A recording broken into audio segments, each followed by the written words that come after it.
May 31st, 2018. Just before dawn, police in Waterloo, Iowa receive a call about an injured man near the 1200 block of Washington Street. So the initial call came in that there was a black male in a pool of blood in the alley. One of the neighbors in the alley had called it in. Responding officers quickly determined that the victim has already succumbed to his injuries. They search for evidence to explain his death. Of particular interest here was the number of bullets, of shell casings. There were, I believe, 5 shell casings found on scene, 3 fired bullets. They couldn't find any wallet, ID, so initially they had no idea who this black male in the alley that had been killed was. They did notice some tattoos on his arms, and one of our officers was good enough to run through our database the tattoos that he saw, and that tattoo ultimately identified him as Shavonda Martin.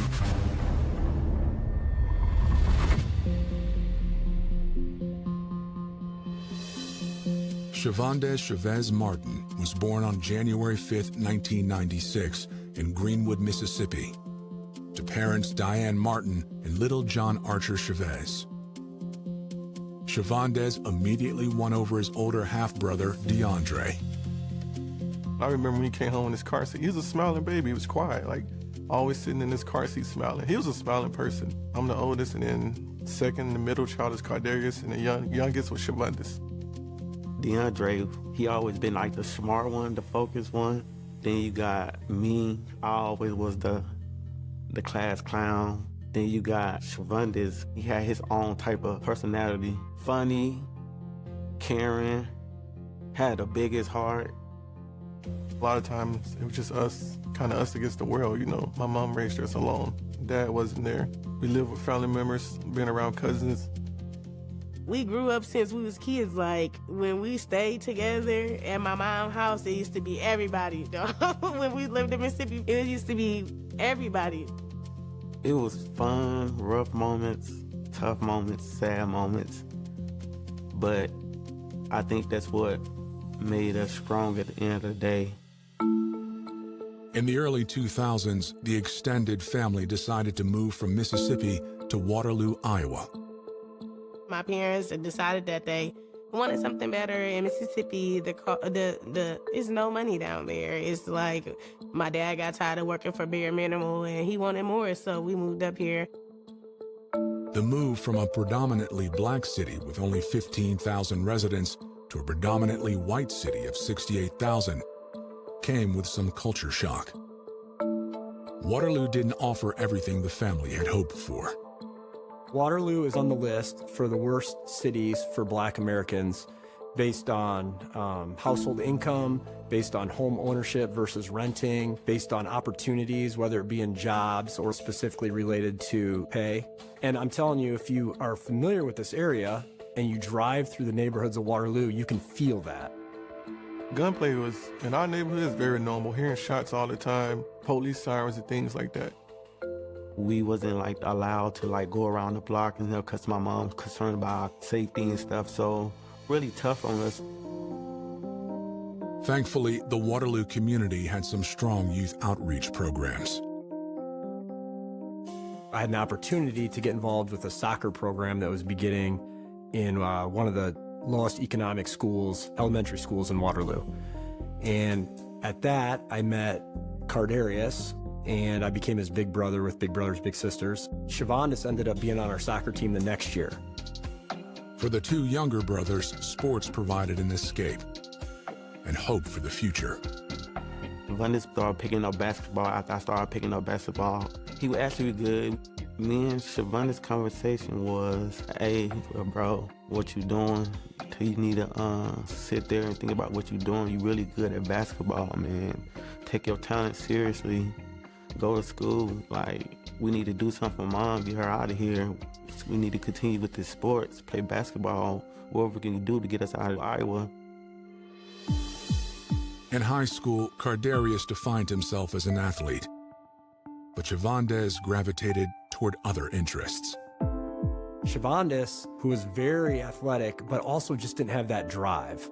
So a lot of times he would be at a game and you just want more from him. He just didn't want to try. And it was kind of that same thing with school. It was really hard to get him motivated. He just didn't have that motivation that the other two boys had. Maybe he saw that Dre was already the man of the house and Cardarius was kind of the athlete, and he said, what is it for me? As a teenager, Shavandis started making friends on the streets and getting into trouble for the first time. I think maybe hearing the gunshots in the neighborhood we lived in, sometimes you can just meet a friend or something, and then the adrenaline you're thinking, and it becomes that. So I think he was just struggling with wanting to be cool and be tough.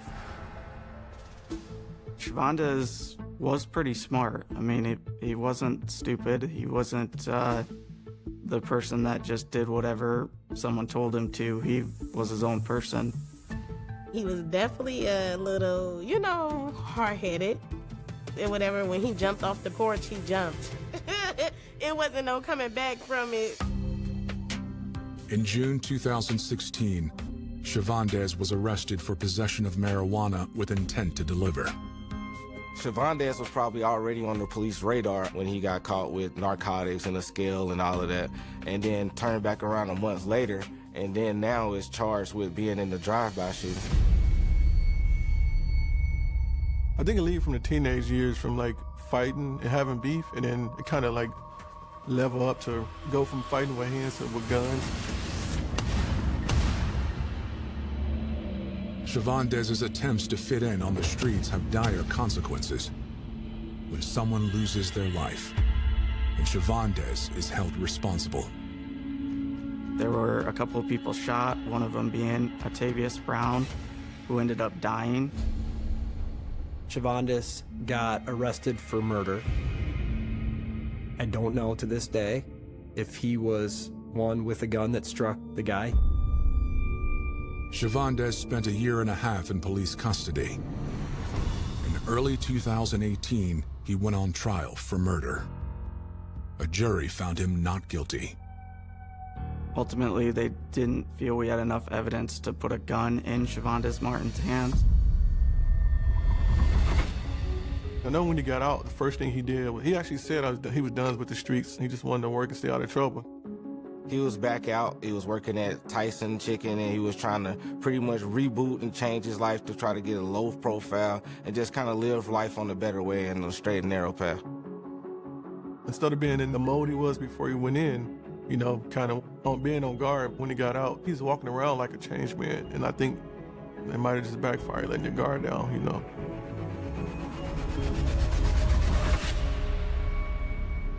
In the early morning hours on May 31st, 2018, 4 months after he was acquitted of murder and had turned his life around, Shavandis Martin has been murdered. When I heard the name, it kind of hit close because I had arrested Shavandis Martin for murder roughly 2 years before this incident. During that previous investigation, we got to know each other quite well. My first thought when I learned it was Shavandis in the alley was, this isn't going to be easy. Unfortunately, he had made a lot of people angry, and we knew there was a lot of people that were after him. So it kind of created a wide pool of who might have done this. Made it a little more difficult that I learned his pockets have been gone through and possibly a phone taken. So initially we thought, was this possibly a robbery? So that opens up a whole bigger pool of potential people. Investigators canvassed the neighborhood, searching for anyone who saw or heard the shooting. A number of the witnesses described what they believed earlier in the morning, around 3:30 in the morning. They believed that there had been a party going on, and they thought they heard fireworks. Others recognized the sounds as gunshots, but did not call police.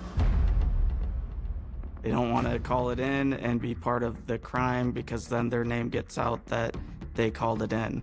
So we have a lot of people that won't call it in so they don't have to talk to the police. Moving forward, homicide investigators have one thing to focus on: who killed Shavandis Martin? Leaving the scene, We didn't have a lot to work with initially. In terms of the actual players, at that moment, we did not know.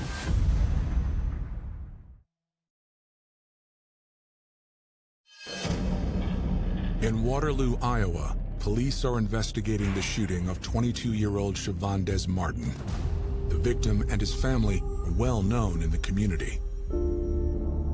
It was decided right away, let's go talk to Mom. We went to Diane's house, and I ultimately made the declaration that Shavandez had been murdered. She was obviously distraught and was having a tough time with answering questions, so she wanted her son DeAndre there.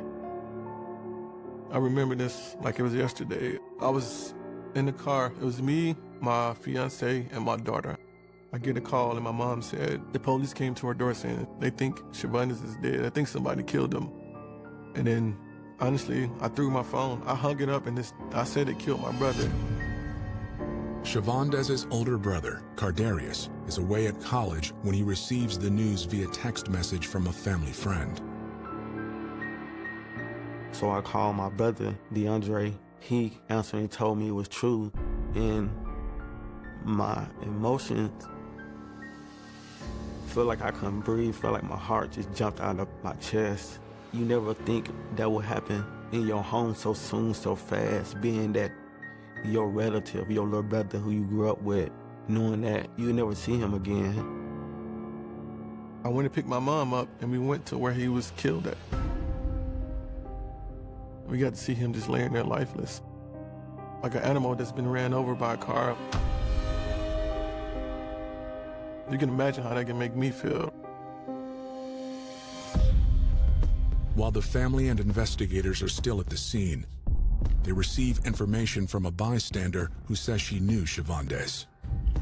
We did talk to an ex-girlfriend right away, and the reason we did is because she arrived on the crime scene not knowing it was Shavandez, but eventually finding out, and made comments to an officer that she had just been with him that morning.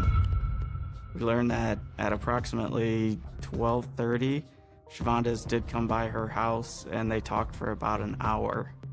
After that, he called a friend, got picked up, and that was the last time she saw him. She had no real description of what kind of vehicle it was, just that it was a four-door vehicle, and Shavandez had gotten out of the back driver's seat. She didn't know who was driving and who else was in the vehicle. So now we had a timeline of that 1:30 a.m. where he left his ex-girlfriend's house to the 3:30 where the incident happened. So now we've narrowed that time of 2 hours that we need to figure out what happened in that time. Investigators approach local businesses to see if anyone has surveillance footage of the area where Shavandez was found.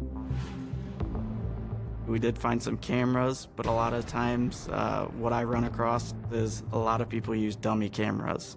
It's just a scare tactic. They're not actually hooked up for recording. So we didn't have anything of the immediate area that Shavandez was located at. Later, the autopsy shows that more shots were fired than police had previously assumed. Mr. Martin had 9 entrance wounds to his body. There were 2 to the head and neck area. There were 4 in the midsection, and there were 3 in the lower extremities. There were 9mm bullets used, as well as .357 or .38 Special. .38 Special and .357 are a common revolver caliber, so we felt we were dealing with a revolver that wouldn't have left shell casings. So we believe there's 2 shooters because of the 2 guns. The brutality of the murder also prompts investigators to theorize about motive. This is a very personal incident. When you shoot someone that many times, this isn't a robbery gone bad. We're leaning more towards this is personal. He was targeted. Police consider the recent acquittal of Shavandez Martin on murder charges as a potential motive for his murder. Obviously, Batavius Brown's friends and family were not happy that he was acquitted on the shooting. His group had also created a lot of enemies, so there were always groups after, not necessarily him, but the people he hung out with. And you kind of put two and two together. Everybody had common sense. That was some type of payback.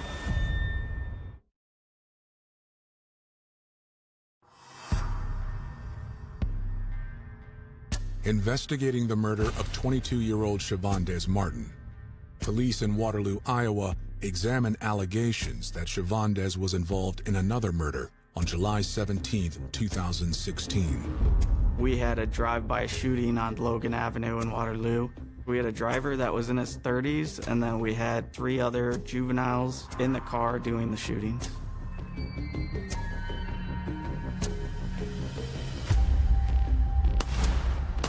Through our investigation, we learned that multiple people fired shots at the house, eventually striking 2 and killing a 3rd.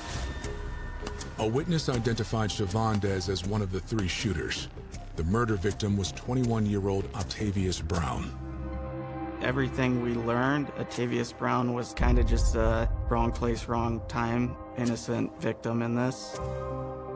Octavius wasn't even part of anything to do with the streets. He was a guy that was just happened to be around. He had nothing to do with it. Nobody ever known him to do anything in the streets, guys. He just was a person that knew street guys.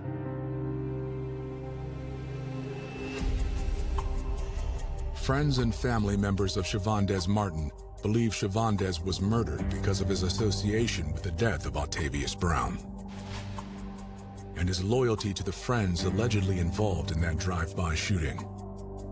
We learned that Shavondez was very loyal to his friends, would do anything for them. He loved his friend. He would die over them, man. It's nothing to really go. You could say to him about them. If they had beef, it was his beef. He was the one that was gonna step in for them. And friends staying loyal and not snitching and all of these different codes that we have as young black men is the reason why Shavondez went down the hole that he went down. Shavondez was acquitted of murder charges on February 9, 2018, but the streets may not let go so easily. The sad part is, even though the law acquitted him, in the streets, they don't want to hear any of that. If you're alleged shooter of someone's family, we all know it's going to be payback. So he tried to lay low, he tried to work, he tried to keep his head down, stay low, don't go to any clubs like that. But in the back of his mind, I'm pretty sure he knew it was always somebody looking for him, always somebody that was still angry that he made it out. My best hope for him when he got out was him and my mom just moved. I know Cardarius was living in Minnesota at the time, and then a lot of our families in Mississippi. I was praying that they just moved away. You had it like God gave you a second chance. Like a lot of people, especially young black men, don't get acquitted of murder. So I was like, y'all, you two should just move, but neither one of them wanted to move. When that's all you know and that's all you ever been around, you haven't traveled much, you don't know what else to do, all your family is there. A lot of times people just feel like they'll just stick around and they'll be okay. They just hope for the best, even though they know they have to look over their shoulders. They just feel more comfortable being in a place that they've always known. After months of trying to walk the straight and narrow, Shavondez seems to lose himself once again to the streets. Once he got back around or back in his comfortable environment, he went back to his old ways. He had gotten out of prison and we were hanging out, and I was just asking him what he wanted for his life. It was the last time we hung out, actually. And I just remember him looking at me and he didn't know.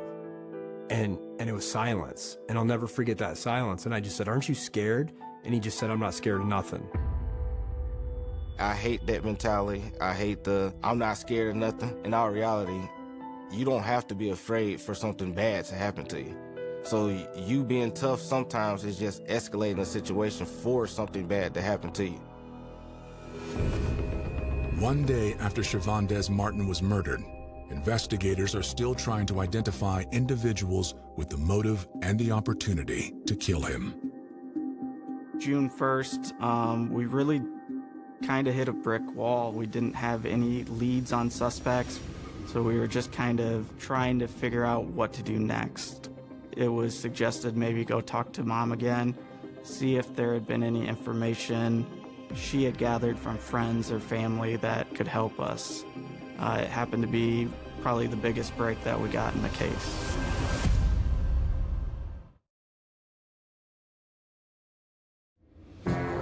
On June 1st, 2018, detectives in Waterloo, Iowa, pay another visit to the mother of murder victim Shavandez Martin. Diane wasn't home, but her son Cardarius was. While we were speaking to him, a car with 4 females pulled up, and the driver, later identified as Shavandez's cousin, Tatanisha Hunt, got out of the seat and claimed that she had just been at the bus station and Denasia Martin was trying to leave town. Denasia is like a third, second cousin to me. She was not my cup of tea at all. She was more so into the streets a lot. Waterloo being a very tight-knit town, I'm very aware of who Denasia was. So I knew who they were talking about, but I didn't know where she fit into this case. According to Tatanisha, friends saw Denasia sitting at the bus stop with a man they believed was Raymond Burden Jr. They know Burden as the stepbrother of Octavius Brown, the man Shavandez was accused of murdering. There had been a lot of hate between Raymond and Shavandez. Shavandez had gotten off of murdering Raymond's brother, Octavius. There was always that hostility towards them. So when we get that name, the timeline starts to make sense. Tatanisha is suspicious of Denasia and Raymond being together and at the bus stop so soon after the murder. So she goes to confront them. I speed down there. Me and all my friends, we all speed down there. We like 2 cars deep. They see me pulled up and they hurry up and drove off. I chased them down. I was like following them. Like they was speeding, I was speeding. I chased them all the way out to like Cedar Falls. However, at a certain point, she saw a police cruiser and slowed down. After that, she lost sight of the vehicle.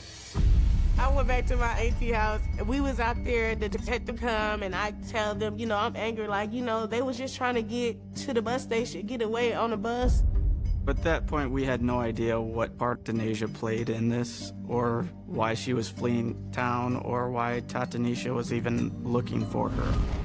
According to Tatanisha, a family friend named Muff says he saw Denasia and Shavandez together on the day of the murder. We learned that Denasia had picked up Shavandez that morning of May 31st and was likely the last person now to see him alive. Muff was in the car with Denasia when she picked up Shavandez, just hours before he was found dead. Muff, I actually knew who that was just from previous interactions. I knew where he lived. He was willing to let us in and talk. We learned that, in fact, he was in the car with Denasia when they picked Shavandez up that morning. He put it roughly around 2 o'clock. We asked what happened after they picked Shavandez up. So he said that at the time, he asked Denasia to drop him off at a friend's house near a Walgreens just up the road from where they had picked him up. So then Denasia's alone with Shavandez in her car, being the last person with him. We need to find Denasia. Detectives go to the Waterloo bus station and request surveillance footage from earlier that day. Denasia Martin was clearly in a disguise of some sort. Her hair was different. I believe she had sunglasses on. She was attempting to get a bus ticket, I believe to Chicago, but her bag was too big. Through the investigation, we also learned that Denasia had an apartment in the alley right next to where Shavandez was found. We started doing backgrounds on her, figuring out who she hung out with. Police records prove that Denasia has a long history with Raymond Burden Jr., the stepbrother of Octavius Brown, who Shavandez was acquitted of murdering. Raymond and Denasia had an on-again, off-again relationship. It was kind of well known through the police department. They had been arrested several times together. They had caused quite the havoc at juvenile detention facilities. Now, investigators have two prime suspects. And they're not the only ones looking for Raymond and Denasia. They never went back to the bus station because I was watching. I figured they probably drove out of town because what somebody had told me, they said she was going to Mississippi. While trying to track down Denasia and Raymond, detectives receive a surprising call. It did hit kind of stale for about a day, and then we received a phone call from Denasia. She said she was on a bus in, I think, Michigan at the time, but she was on her way to see her dad in Norfolk.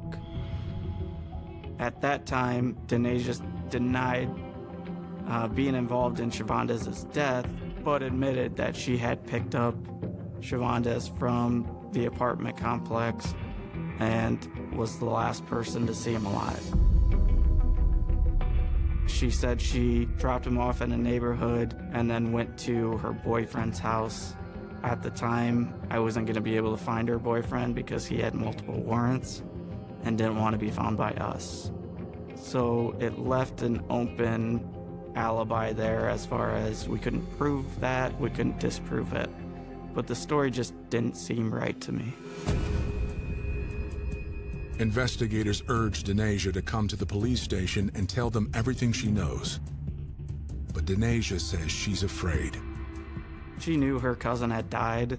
She also had been receiving some threats as far as being the last person to see her cousin alive. She knew people were looking for her. She was adamant that there was no way she was coming back to Waterloo.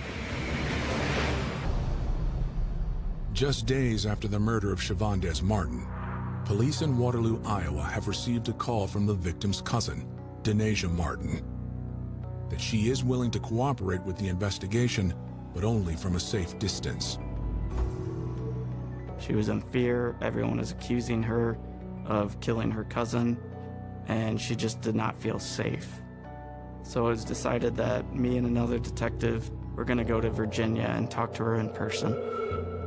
When we met at her aunt's house, she gave a better detailed statement about what had happened. There wasn't a great deal of consistency initially with Miss Martin, but we were able to piece together that she had been with a group of individuals on the 30th, including Raymond Burden. They had been driving around. She talked about their timeline, gave us places that they stopped. All these things that she was telling us was just information that we needed to follow up on. It was potential video, it was potential records, purchases at gas stations. Law enforcement was able to go back, track that story, and confirm much of what she had told law enforcement.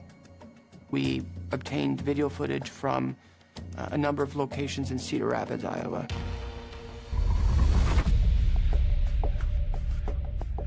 Denasia tells police that toward the end of the night, she and her friend Muff went to pick up Shavandez from his girlfriend's house. Later, she says, they were attacked. They pulled up to an intersection. Multiple people got out of a car in front of them and pulled Shavandez out of the car at gunpoint. She was able to identify two of the people that were in that car, Raymond Burden and another male. She stated that they ultimately pulled him into a car, drove off, and that was the last time she ever saw her cousin. After Denasia finishes telling her side of the story, police notice one contradiction. She said Muff was in the car with her when Shavandez was abducted. But that's not the story Muff told police. Investigators decide to re-interview him. He stated that he was afraid of the people that did this, and that's why he never wanted to tell us what happened. But he finally broke down and agreed to tell us what happened. It was just her and him in a car. They went and picked up Shavandez. We learned from him that Denasia starts acting very bizarre at that point. She's driving all over the place, slamming on the brakes, says she has to use the restroom, which was odd to him because there had been a gas station nearby. They then go up to Denasia's residence on the same alley where Mr. Martin was found. She left the two of them in her car. During the statement, Muff says Shavonda is very paranoid, doesn't like it. Even makes the comment that, I don't like being out here, I don't have a gun, I have no protection. Eventually, Muff says he saw a gun come through the window next to Shavondez's head. He stated that a male with a gun told Shavondez, I got you. At that point, when the gunman started talking, Muff said he knew who it was. He knew it was Raymond Burton. Raymond Burton ordered Shavondez to get out of the car and walk into the alley behind Denasia's apartment building. Muff stated that as they're walking back to the alley, another person came from behind the apartment building, joined them, and that's the last time he saw Shavondez. One of the things that sticks out to me, Mr. Martin knew he was going to be murdered. I don't care who you are, and I don't care what you're accused of been doing. Nobody should have to be put in a position where they are walking to their execution. Muff tells police he fled the scene before the shooting began. He was afraid, so he pulled away in the vehicle, but as he was pulling away, he did hear the gunshots.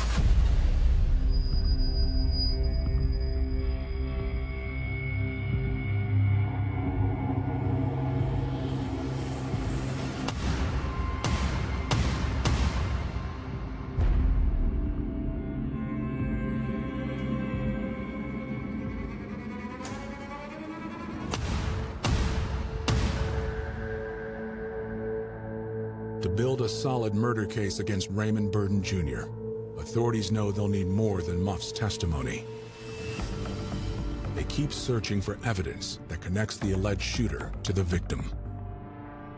At the time, I knew what Raymond's Facebook profile was. My first thing was see if there was any communication between them. So on Shavondez's Facebook results, we ended up finding a pretty significant conversation. Shavondez has social media, so people can still contact you. It can still say things that's gonna rile you up and make you feel away. So when he started getting contacted from Raymond, his first instinct was to lash back out, to say whatever he got to say, because he's not gonna let anybody chump him off or punk him out. And that's where the problem pretty much started to escalate from there. In that conversation, there is some back and forth between Raymond and Shavondez. At one point, Shavondez insults Otavius Brown, and Raymond takes offense to that and escalates the conversation, threatening Shavondez. Shavondez tells him that if he doesn't be careful, he's going to end up in a grave next to his brother, to which Raymond responds, I bet you see him before I do. Without a doubt, a threat that was made.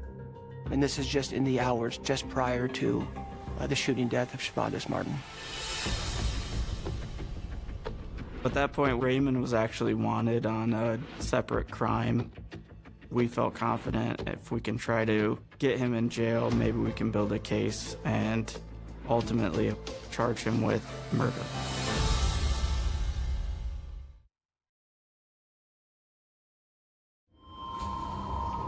In the fall of 2018, authorities are searching for Raymond Burton Jr., the main suspect in the shooting death of Shavondez Martin.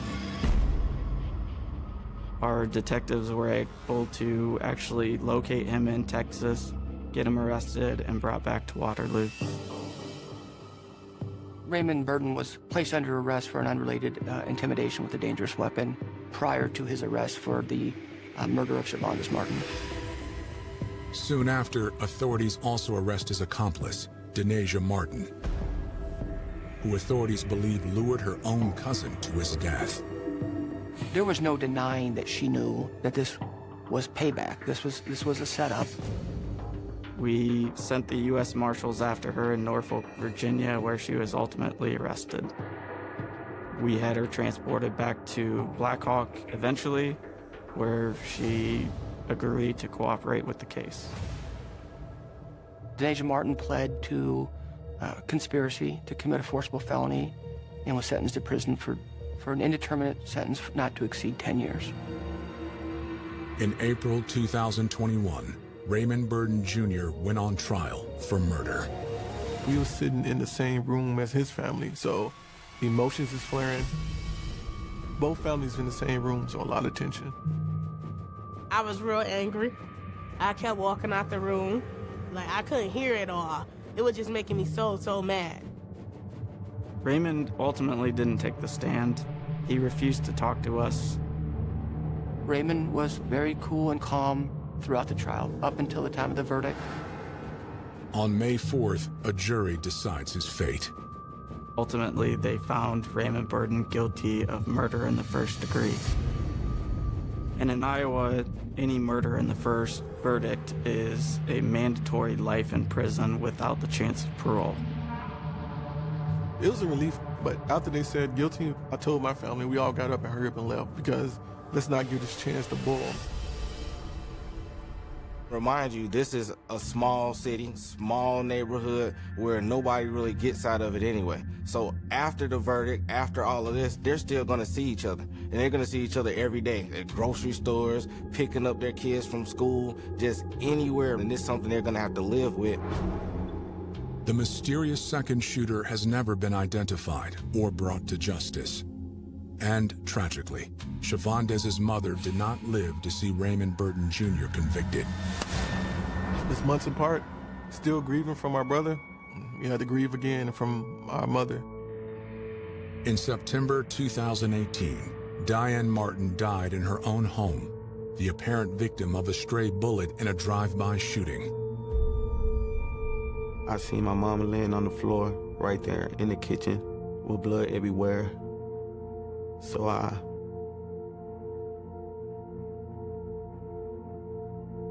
I looked to see if she was okay. I seen her eyes red. And I seen blood like on the stove everywhere from her back of her head. And I seen it, and I ran out the house, always to the end of the church by my house. I sat there in front of the door and cried, and then go back to the house ever since. Her murder is still under investigation. We have not made an arrest in it. We don't believe at this time she was the intended target. We believe she was an innocent victim in gunplay. My auntie was an innocent lady, and she didn't deserve to die at all with no bullet. But, you know, if justice don't come, God got him at the end. Your karma gonna come around. In cases like this, even though it's been years and years already passed down, there's also beefs that get passed down as well. So it's probably still gunplay and other beefs that stem from that that's still going on to this day. And there's probably some people that's involved in this beef that doesn't even realize where it really stemmed from. My message to all unks, all big homies, all fathers, just try to lead by example. If you care about yourself enough, you know how valuable you is. See, me being spiritual and learning how valuable I am, I knew that with me being gone, that my family, my kids and wife, fiance would fall apart and they wouldn't be safe. So I knew how valuable I was. I knew that I was valuable to my family and my friends and to the world more being alive than in jail. That's what kept me straight-headed.